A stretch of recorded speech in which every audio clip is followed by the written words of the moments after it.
దివి నుంచి భూమికి దిగి వచ్చిన దివ్యాత్మ స్వరూపులందరికీ కూడా ఆత్మ ప్రణామాలు. ముందుగా మన జగద్గురు బ్రహ్మర్షి పితామహ పత్రిజీ గారికి, అమ్మ స్వర్ణమాల మేడంకు ఆత్మ ప్రణామాలు. గురువుగారికి గురువుగారైన సదానంద యోగీశ్వరుల వారికి ఆత్మ ప్రణామాలు. గురువుగారి బాటలో నడుస్తూ ప్రతిరోజు నిత్యం మనకు ధ్యానాన్ని, ఆత్మజ్ఞానాన్ని అందిస్తున్న మునిబాబు సార్కు, సుగుణ మేడంకు ఆత్మ ప్రణామాలు. ఆత్మ ప్రణామాలు ఫ్రెండ్స్. మనం స్వాధ్యాయనంలో భాగంగా ఆత్మాయనం అనే బుక్ను చదువుకుంటున్నాము. నిన్నటి ఆత్మాయనంలో నేను నీకు సూక్ష్మరూప ప్రయాణం నిజంగానే నీతోనే చేపిస్తాను, అందుకు కాను నువ్వు మాంసాహారం కానీ ఆల్కహాల్ కానీ తీసుకోవద్దనని చెప్పేసి చెప్పడం జరుగుతుంది. అందుకు అతను అంగీకరిస్తాడు. నిన్న అంతటి వరకు మనం చదువుకున్నాము, ఇప్పుడు అక్కడి నుంచి చదువుకుందాము. నువ్వు కొంచెం ఆల్కహాల్ తీసుకున్నా కానీ మరింత కష్టం అవుతుంది, నీకు సూక్ష్మ ప్రయాణం చేయించడానికి నాకు బాగా కష్టం అవుతుందని చెప్పి చెప్తున్నాడు. ఎందుకంటే శరీరాన్ని వదిలిపెట్టాక నువ్వు ఏం చేస్తున్నావో నీకు గుర్తుండాలి కదా. మరి మత్తులో ఉండిపోయినట్టయితే సూక్ష్మ శరీర ప్రయాణం ఎలా జరుగుతుందో మనం గుర్తించలేం, ఎరుకుతో ఉండాలి. అందుకే గురువుగారు మనకి ఎప్పుడు కూడా ధ్యానంలో ఎరుకుతో ఉండాలి, సూక్ష్మ ప్రయాణం జరిగేటప్పుడు ఎరుకుతో ఉండాలి అని చెప్తూ ఉంటారనమాట. నువ్వు తిరిగి ఈ భౌతిక శరీరంలోకి ప్రవేశించినప్పుడు నీ మెదడు కణాల మీద ఉన్న కొంత ముద్ర వేసి ఉండాల్సి వస్తుంది. నువ్వు ఈ భౌతిక శరీరంలో తిరిగి బయటికి వెళ్ళిపోయాక సూక్ష్మ శరీరంలో మళ్ళీ తిరిగి భౌతిక శరీరంలోకి వచ్చినప్పుడు కొద్దిగా కణజాల మీద, నరాల మీద కొద్దిగా ముద్ర పడుతుంది. అలా చేయటం అవసరం. అలా చేయటంలోనే నేను పూర్తిగా విజయాన్ని సాధించలేకపోవచ్చు, అయినా పర్వాలేదు, ప్రయత్నం అయితే చేద్దాం. నా ఈ ప్లానుకు మా గురువు గారు అంగీకరించారు కాబట్టి నేను ఈ ప్రయత్నంలో నా అండదండలు సహాయం ఉంటాయని నీకు నిస్సందేహంగా చెప్తున్నాను అని చెప్తున్నారు. నీకు నేను సపోర్ట్ చేస్తాను. నువ్వు హాస్టల్ ప్రయాణం చేసి నిజంగానే ఆత్మలు అక్కడ ఏం చేస్తున్నా ఏంటి, నువ్వు అక్కడ వాటిని కలవటానికి, మాట్లాడటానికి నేను సహాయం అయితే చేస్తాను అని చెప్పి చెప్తున్నాడు. రేపు సాయంత్రం 7 గంటలకల్లా నీ భోజనం అయిపోవాలి. ఆ తర్వాత ఇంకేమీ తీసుకోకూడదు. భోజనం అయ్యాక నీ గదికి వెళ్ళిపో. రాత్రి 9:45 కల్లా పడుకోబోయే ముందు ఇదిగో ఈ మాత్ర వేసుకో. ఇది వేసుకుంటే 10 గంటలు అయ్యేసరికి నిద్రలో ఉంటావు. అప్పటికి సరిగ్గా నేను వస్తాను. పక్క మీద పడుకొని నిద్రకు ఉపక్రమించబోయే ముందు పక్క మీద పడుకొని ఉంటే నువ్వు ఎలా ఉంటావో ఒక్కసారి ఊహించుకో.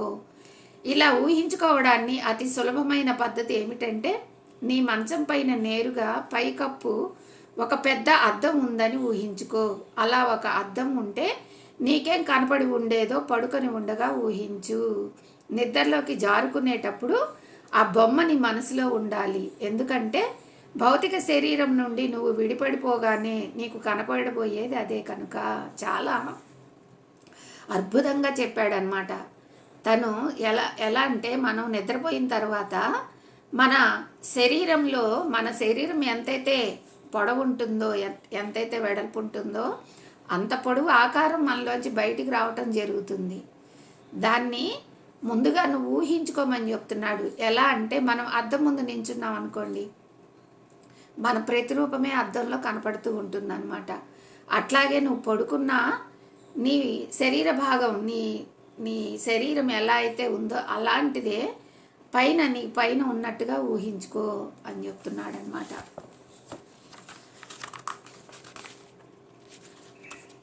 మొట్టమొదట నిన్ను నువ్వు ఆ మంచం మీద పడుకొని ఉండటం చూసి ఆశ్చర్యపోవచ్చు. నువ్వు అలానే ఉంటావు. నువ్వు బయటకు వచ్చేస్తావు, తిరిగి మంచం వైపు చూస్తావు. ఏం కనపడుతుంది? అక్కడ నీ శరీరం కనపడుతుంది.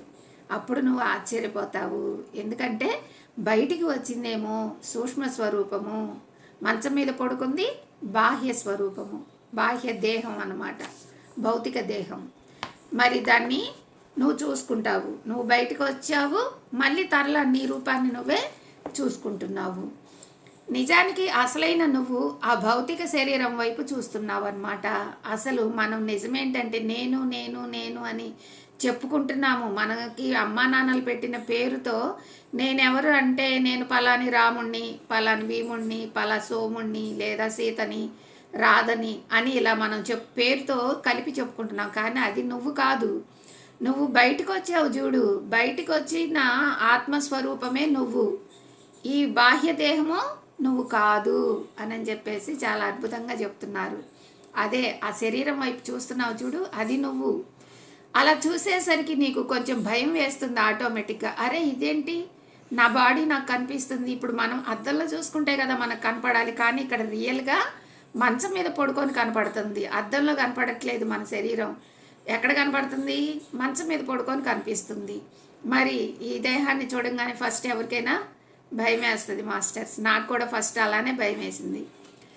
ఆ భయం వల్ల ఏమవుతుందంటే మంచం మీద ఉన్న ఆ శరీరంలోకి హడావుడిగా చేరుకొని మేలుకుంటావు. ఎప్పుడైతే మనకి ఆ శరీరం చూడగానే ఓ నాయనో ఇదేంటి, నా శరీరం నాకు కనపడుతుంది ఏంటి, ఇదేంటి అని చెప్పేసి భయంతో దబిక్కని వెళ్ళి ఆ శరీరం మీద మనం పడుకొని, అంటే సూక్ష్మ శరీరాన్ని మళ్ళీ ఆ శరీరంలోకి పంపించి దబిక్కన కళ్ళు తెరిచేస్తాం అన్నమాట. అది జరుగుతుంది. అందుకే నీకు ఏం కనిపిస్తుందో నేను ముందుగానే చెప్తున్నాను. నువ్వు అందుకని భయపడి మళ్ళీ దాంట్లోకి దూరిపోకుండా నేను ముందుగానే అన్నీ నీకు ఏమేం జరుగుతాయి అన్నీ కూడా నేను ముందే చెప్తున్నాను.